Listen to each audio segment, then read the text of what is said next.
Alright, so this is the complete first chapter of Brockton's Celestial Forge by Lord Roustabout.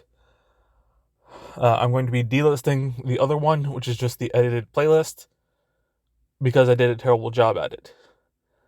The parts will still continue with where I left off in chapter 2 last week, but at the end of that set of parts, I will do the full chapter 2, and then I'll keep with that pattern of do all of the parts, and then a full reading of the big chapter, in case anyone wants to binge the full thing for some reason, versus little parts. It was hard enough being a college dropout in a city with a half-dead economy. In Brockton, most people were either ignoring the reality of the situation or had given up hope completely. Realistically, the only growth industry was cape work, and if you were on a cape, that meant tourism, the PRT, or henchmaning for the truly desperate. Most of the city would have given their right arm for superpowers. Too bad they don't understand what you have to go through in order to trigger, or how the powers you get don't exactly match up with what you dream about. If I had thought the current level of what my powers was capable of was all I would ever get, I'd probably be pretty frustrated. Back when I was in college, everyone dreamed about being a tinkerer. When you were in an engineering program in the same city as Arms Master, it was really inevitable. When I finally got powers, they didn't exactly match what you'd expect from a tinkerer. Again, from what I learned, most tinkerers didn't exactly function on the level of what you'd expect from a tinkerer. See, technically, I only made one thing so far. It was a doozy, but it was still not exactly the stuff heroes are made of. I might have been able to leverage it into some obscure application, especially the secondary effect, but it would have been a challenge. Still, it's not bad as it could have been, or would have been. I had my mighty pseudo-tinker powers for all week and had not accomplished much in that time. Mostly, I'd been focusing on sorting out the mess of my life that had resulted in my trigger event. I wouldn't exactly say bridges were burned, but there were some close relations that it would be awkward to deal with for a while. Triggers don't really fix anything. Well, they might if it's one of the ones that turns you super strong to deal with being crushed by a car, but for anything that has a longer buildup, there's no amount of power that was actually going to fix the problems with either you or your life that led to that situation. Accepting that at least let me start to move on. I was riding the bus home after a grueling week of work. They say there are no jobs in Brockton Bay. That's not exactly true. There are plenty of jobs as long as you're relatively young, clean, and willing to put up with abuse from the general public, and don't need to support anyone else or have any serious obligations beyond basic survival. Which is how I was able to land a job as a part-time retail worker in the rich side of the city, in a store where everyone other than the manager was part-time, since that let you avoid all of those pesky benefits that would have to be paid. It was how I was able to afford a truly terrible apartment in not quite the worst area of the docks. I was currently living in the part of the city that they had warned us against when I first moved out of the dorms. It at least got me away from Captain's Hill, and thanks to my power was just bearable. The apartment was about a 5-minute walk from the nearest bus stop, which in this neighborhood was a somewhat harrowing experience. The apartment was part of an oversized house that had been divided into 5 units, which placed mine into a long, thin studio apartment. My theory was it had been assembled out of leftover space. The fact that it had to be accessed from what must have been a converted fire escape only did more to convince me. It was clearly a case of, we have this extra space, can we get someone to pay for it? I know there's much worse places. I looked at what they offered in my person downtown, and this was totally worth the half-hour bus commute. Plus, thanks to my power, it had one advantage. Once I got home, I dumped my jacket and headed for the closet. This would probably wear thin eventually, but for now, after just a week of having my power, it was still a blast. I reached into my pocket and pulled out my key. It was the first thing I built, if I could count it as the person who built it. There were two kinds of things that I could make with my powers. Things out of normal materials and things like this. I couldn't replicate the key if my life depended on it, but that didn't matter because it will always exist. I've essentially made it a universal constant that I will always have this key. Destroyed, lost, or just separated, and it will turn up in a few minutes. That effect and what it could accomplish was enough that if I didn't know the full scope of my powers, I probably would have assumed the key and what it could do was everything. Then it would be off to the PRT to let them try and figure out how to brand me as a door-based superhero. I slid the key into the closet door, and turned it. Rather than open into a small and musty collection of t-shirts and winter coats, the door revealed a blank white cube of a room exactly 5 meters on each side. Safe and mobile access to an extra-dimensional space wasn't a terrible power and could probably have any number of applications. I mean, if I wanted to go villain, it would have let me clean out entire stores without anything weighing me down. I was putting it to a much more mundane application. Right now, the cube contained a duffel bag, mattress, work desk, small bookcase, and 2 storage trunks, and an old office chair. There was also a battery lantern on the desk, since the lighting level in this area left something to be desired. At least it was dark enough that it was possible to sleep here. The place had less temperature and odor issues than my own apartment. I wasn't here just to get away from my living conditions. Aside from the entryway, there was a single door on the left side of the cube. Before I headed that way, I set up the crude door bar I had built earlier. One downside was I couldn't close the door while I was inside. That was probably a safety measure since I didn't know what would happen if the door I used was open when I tried to get out, or worse, destroyed. I had no intention of getting stuck in here forever, but I wasn't going to let anyone wander in behind me. Between my locked, bolted, and chained apartment door and the chunk of steel wedging this door shut as far as I could get it, I was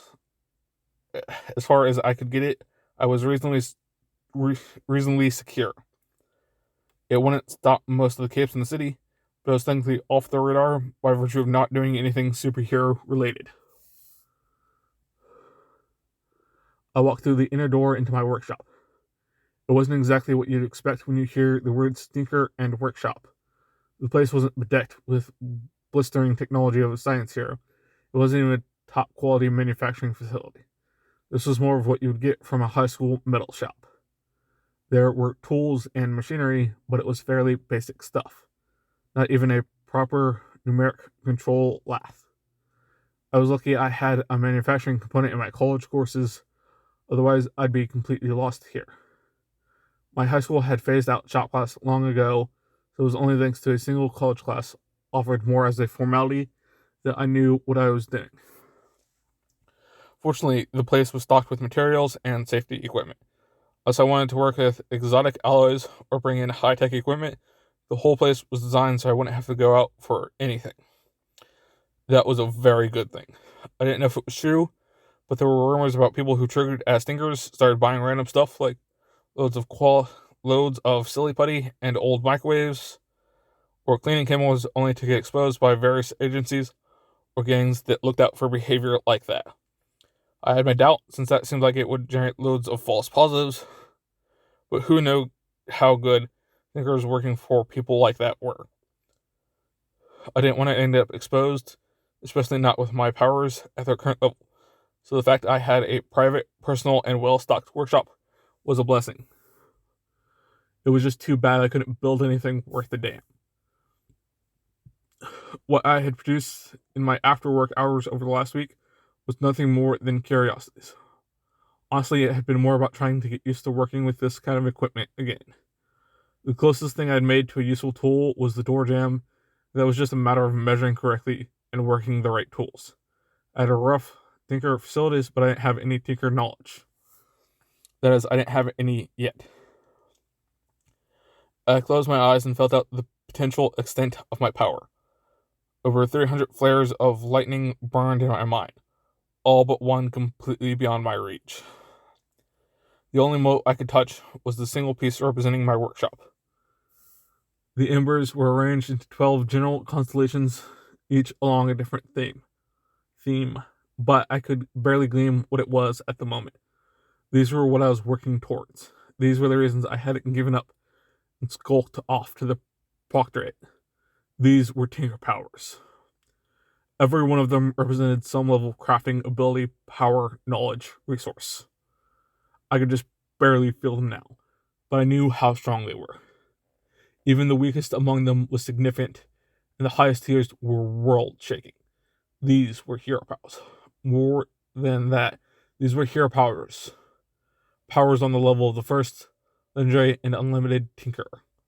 Powers that would let a person be the kind of technology superhero that used to appear in comic books, not the stripped-down nonsense that was currently running around. There, but for the grace of God and all of that. My reach had slowly been building in the weeks since I got my powers. It was gradual at first, but had accelerated recently. Soon I would have a chance to link to another one of the points of light. The constellation had shifted and changed, so I had no idea what I would be getting. No, what I would be able to reach, or even if what I had built up would be strong enough for whatever spark swung close at the time. This was the first time this had happened, but being able to feel it coming was incredible. I was lucky to have that level of understanding of my powers that I'd been blessed with. Like pretty much everyone in school, I'd taken electives on parahuman studies. These were rumors that the Cape population of the city, took those courses in their secret identities. The younger members of New Wave showed up occasionally. They were cool courses that everyone was interested in. Get a chance to learn about the history of Capes, Cape impact on society, and theories on how powers worked. With the insight I'd gained since training, I could say most of what they were teaching was pure crap. It may have been intentional, since people trying to self-invoke a trigger event was a nightmare in terms of self-inflicted harm. Some of the other stuff was so off the mark, I had to wonder if there was an intentional attempt to conceal it. Passenger theory had barely been touched on, and that was mostly to dismiss it. I kind of understood it. It seemed ridiculous. It was a lot more likely that anyone who thought their powers came from an outside intelligence was crazy rather than uniquely insightful. I was definitely in the latter category. I could feel my passengers' excitement as my reach grew for the final grasp. A mote swung close from one of the mid-sized constellations. My power tried to grasp it, but the energy was too much. The flare of energy spun away out of reach. There was mild disappointment for my passenger, but not despair. My reach was growing. Another mote would come, and I would be able to handle a stronger power by the time it arrived. The emotional reassurance of my passenger was probably the most comforting thing in my life. My connection with him didn't go any further than what he was feeling, but that was still incredibly enlightening. I trusted that he had my best interest at heart, or at least my survival. The reason I trusted that was because of how badly he wanted this set of powers complete. I didn't have much information from my passenger, but I did understand my power. Generally, people have a rough, instinctive understanding of how their powers work.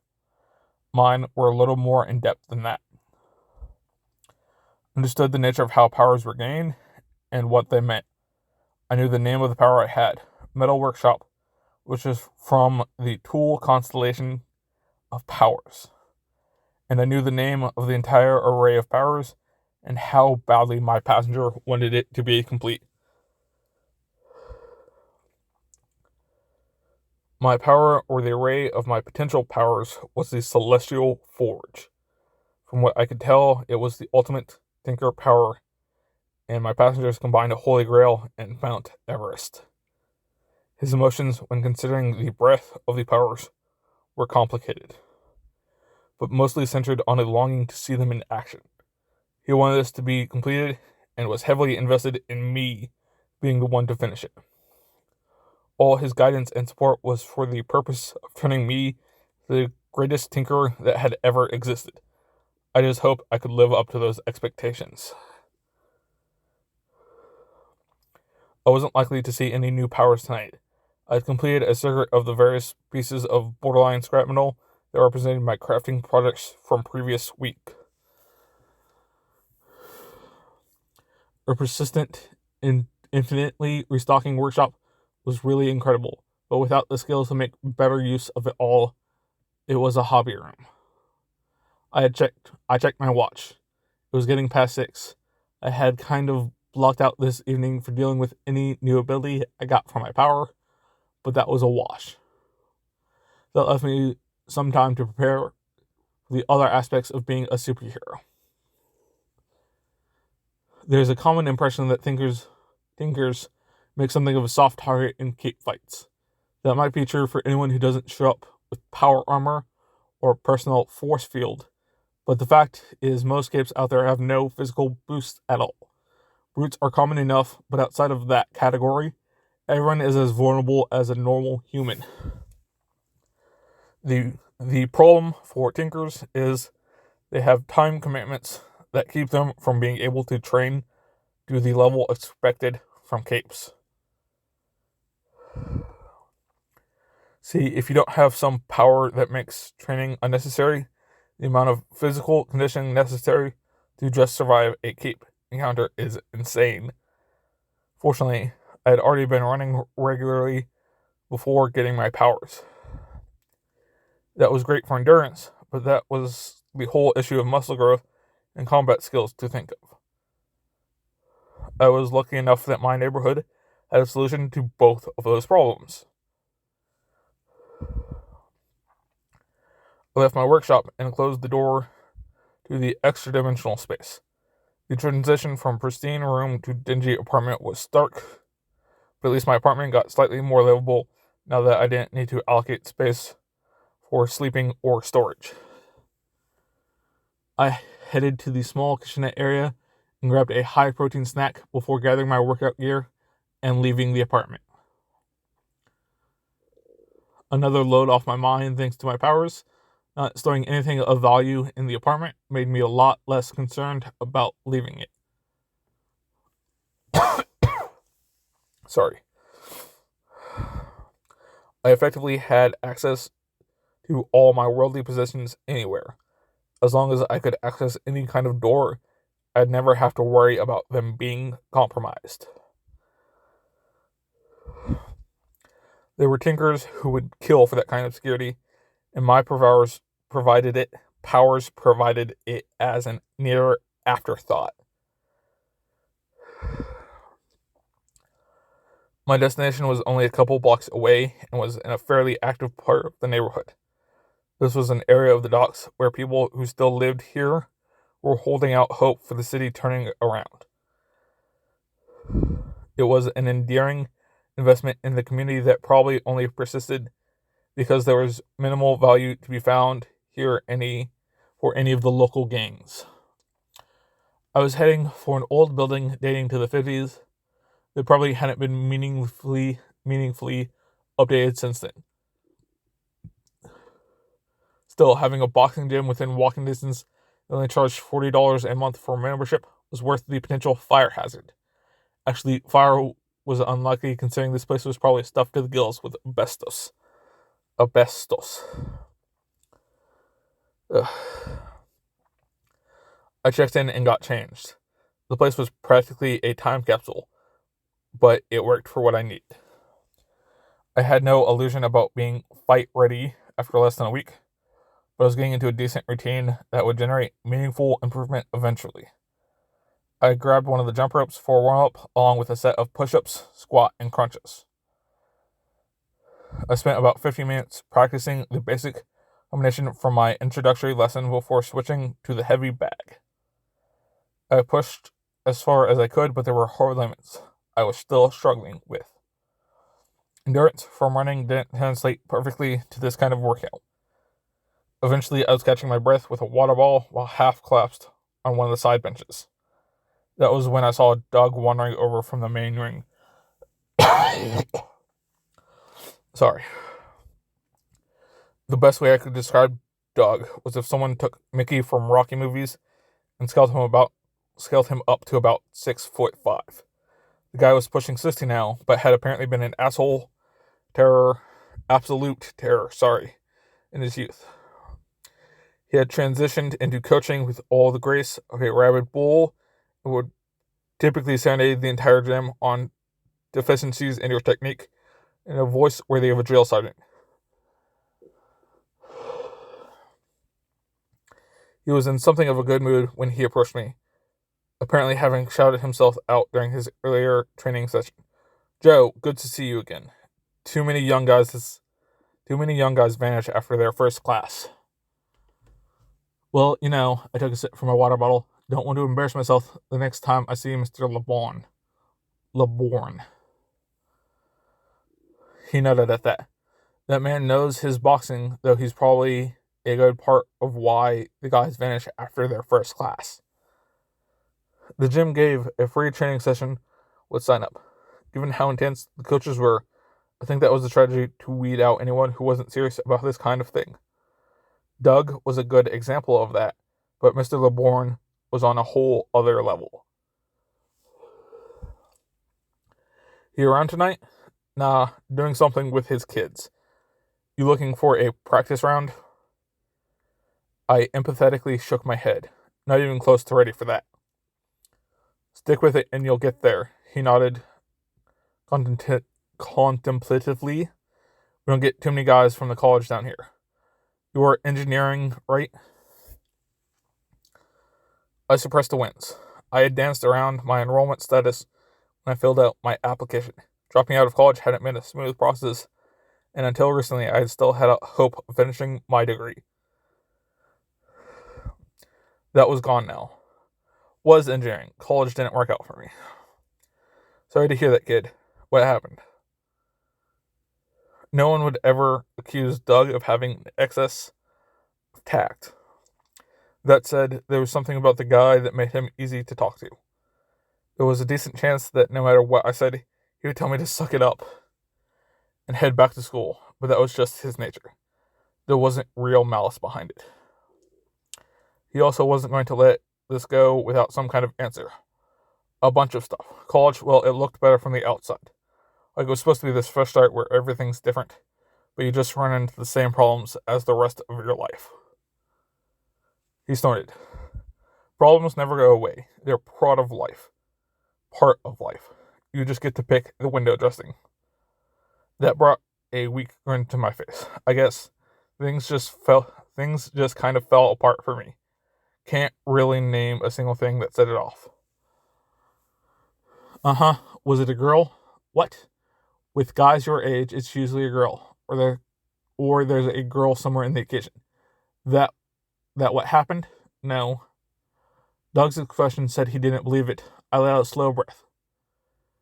Okay, I had a pretty bad relationship that fell apart spectacularly, but I didn't drop out over that.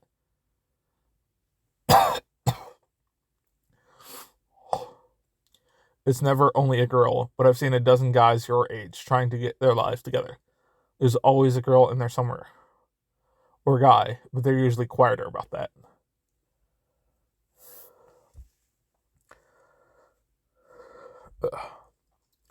I nodded. Colleges had a certain social mentality that didn't exactly mesh with having superpowered neo-Nazis running around. Brockton's solution seemed to be dressing up everything with just enough deniability to avoid attracting attention. Doug was looking at me expectantly. I glanced around. No one was that close to us, and his students were severing the brief respite from his tutelage as a chance to catch their breath and desperately rehydrate. I hated talking about this. It wasn't just that the entire relationship was cringeworthy in retrospect. What really got me was everyone looking at it and assuming that was where everything went wrong. They thought the rest of my life was fine and I'd let it fall apart over some girl. Still, Doug was legendarily bullheaded, but not known for making snap judgments. So I was in the engineering room. It was pretty small, like 25 people. Mostly guys as well. Just 3 girls in our year. So he went after one of them. Not at first. He gave me a look. Okay, there was this girl who had transferred from math to engineering in sophomore year. Really? What was her name? Saba. Doug raised an eyebrow. She was Iraqi. Really good at math, but her English wasn't perfect. That gave her some problems of the coursework. I helped her out with that. And one thing led to another? Not exactly. We spent a lot of time together, but it never went any further. I suggested stuff, but she was always really demure about it, like a whole bunch of non-answers and putting things off. That was probably a hint. That stung? Yeah, I got that in hindsight. So what happened? It wasn't going well, but one of my friends convinced me to give it another try. Just ask directly and put it behind me. Not bad advice. I actually flinched at that. So I tried it and it went bad. She tore into me, and we had words. It was public and messy, and I feared that was it.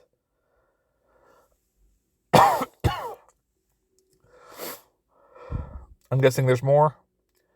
I nodded. I tried to avoid her after that, but 6 weeks later, she comes to me, apologizes, and said she had a bad day and wants to work together again. So what did you do? I tried to go back to the way things were, but it was really awkward, and she ended up transferring to the fashion program soon after. Seriously? I shrugged. Everyone was surprised. She didn't talk to anyone about it. She just left. I found out later that she had lost her dad to a heart attack. I guess that's the kind of thing that makes you reevaluate stuff. Doug nodded grimly. Look, it was a mess, but that's not why I dropped out. Not saying it is. But that kind of thing usually contributes. He looked around the gym. I'm not going to give you some bullshit speech about how boxing is like life and how what you learn here will carry throughout. Boxing is boxing and life is life. The only thing they have in common is they're both hard, painful, and take a lot of work. College might not have worked out for you, but you're a bright kid and are willing to put in the hours. You'll be fine. Thanks. I appreciate that. Don't let it go to your head. Now I've got to get back. I've got to get back to those slackers before they think this is some kind of holiday. While Doug stumped off to terrorize his students, I wrapped up my workout with a marathon of push-ups, squats, and crunches. I figured if I buried myself in exercise, I might be able to drown out the horrible feelings the conversation had dug up. It was basically the same principle that had got me into running. By the time I'd showered and slunk back to my apartment, my body was burning, but I had managed to put my college years mostly out of my mind. I threw together a cheap but high-protein dinner, mostly beans really, before opening my workshop and crashing for the night. Ending notes for this chapter. Jump chain abilities this chapter. Workshop. Personal reality. 100 points. Each purchase of this adds to your personal reality. Workshop needed to perform specific types of craft, which is to be satisfied when the purchase is made. It comes with a basic set of tools and supplies, good for fixing or creating all sorts of things. Although any complex parts or non-standard supplies will have to be brought in from the outside. Additional purchases can add different types of workshops to your personal reality or expand existing ones. Anything built in one of those workshops is fiat-backed to be restored to its original condition within 48 hours if damaged or destroyed. And access key, personal reality, free, 0 points. This is a special key which lets you access your personal reality and its contents. When inserted into any lock on any door, this door opens to reveal a gateway to your personal reality at a predetermined location within it. You are the only person who can take the key from the lock. The gateway remains open as long as the key is in the lock. And if the key is ever lost or stolen, you will find it in your pocket a few minutes later. You cannot close the door as long as you are inside the personal reality. And last power, entrance hall, personal reality. 0 points. This is the room your access key opens a door to. It starts off as a 5-meter cube with blank white walls, floor, and ceiling. As some doors, one leading to the current host reality and one leading to your cosmic warehouse, with additional doors leading to other extensions as these get added to your personal reality. Feel free to customize this entrance hall as you see fit. Additional halls can, at your discretion, be linked only to certain keys or to certain extensions. This allows you to have an entry hall for just skiing if you want.